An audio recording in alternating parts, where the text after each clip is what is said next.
नमस्कार, मैं हूं श्रवण यादव। आप देख रहे हैं न्यूज़ शॉट। अभी हम मिल चुके हैं गया शिक्षक निर्वाचन क्षेत्र के प्रत्याशी से, जो कि चुनाव लड़ रहे हैं और प्रत्येक जिला में घूमने का काम कर रहे हैं। आइए विशेष रूप से हम इन्हीं से बात करते हैं। मैं गया शिक्षक निर्वाचन क्षेत्र का प्रत्याशी हूं। मेरा नाम अभिराम सिंह है।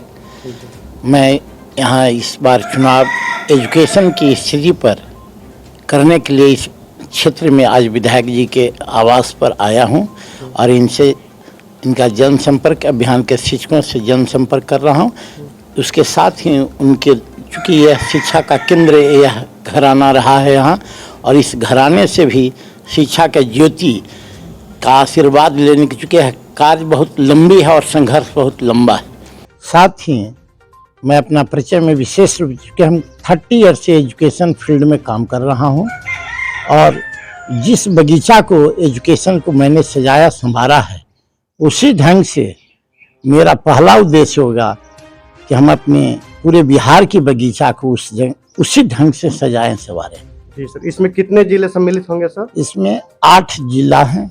जी सर, नाम बता दीजिए। हाँ, शाहाबाद के 4, भोजपुर, बक्सर, कैमूर और सासाराम, रोहतास जिसे कहते हैं, और इधर मगध से गया, औरंगाबाद, अरवल, जहानाबाद। जी सर, लगभग कितने वोटर होंगे सर? 19,341 मतदाता हैं जो एजुकेशन फील्ड से बिलोंग्स करते हैं। जी सर, अगर आप चुनाव जीतते हैं सर, जो शिक्षक हैं उनके लिए आपकी तरफ से क्या योगदान रहेगा?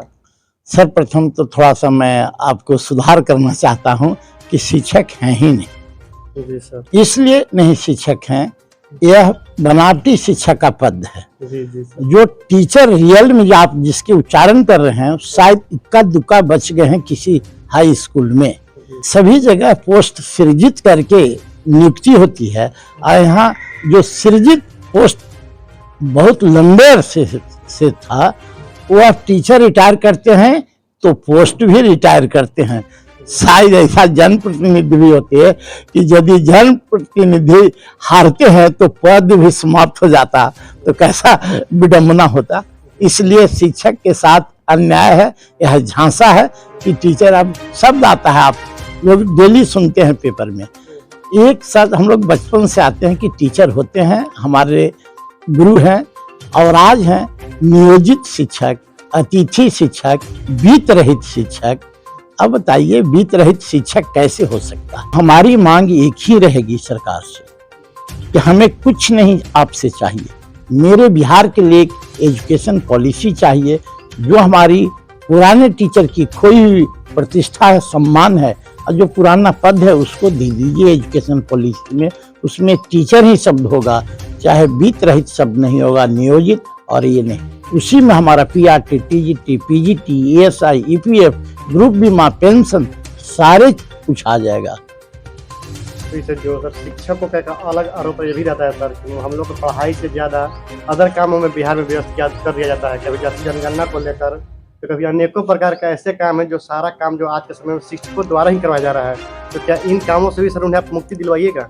सर्वप्रथम तो टीचर के एजुकेशन की यदि पॉलिसी बनता है तो 230 दिन, कम से कम 365 दिन में 230 दिन शिक्षण अध्ययन का कार्य होना चाहिए। आज 150 दिन भी नहीं हो पा रहा है। 4 डिपार्टमेंट एक बार हमारे टीचर को संभालना पड़ रहा है।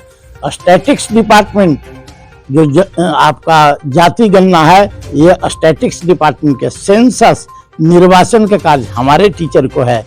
उसके बाद कोरोना हेल्थ डिपार्टमेंट भी संभालना पड़ रहा है, और चौथा एजुकेशन डिपार्टमेंट। एक व्यक्ति 4 डिपार्टमेंट, और उसका वेतन एक 4th ग्रेड के स्टाफ के बराबर भी नहीं है, क्योंकि उसे एक मानदेय दिया जाता है और उसे 4 तरह के काम दिया जाता है।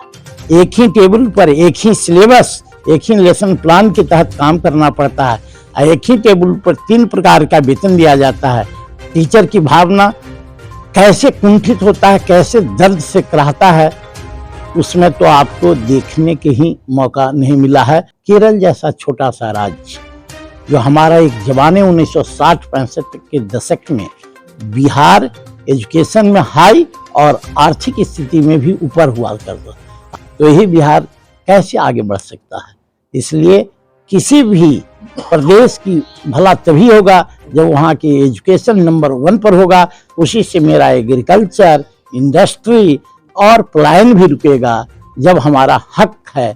और ये शिक्षा की पॉलिसी से होगा और एक वेतनमान होगा, सब कुछ सिस्टम से होगा, उसी में ट्रांसफ़र की पॉलिसी होगी, सब काम सामान्य ढंग से होगा। बहुत बहुत धन्यवाद सर।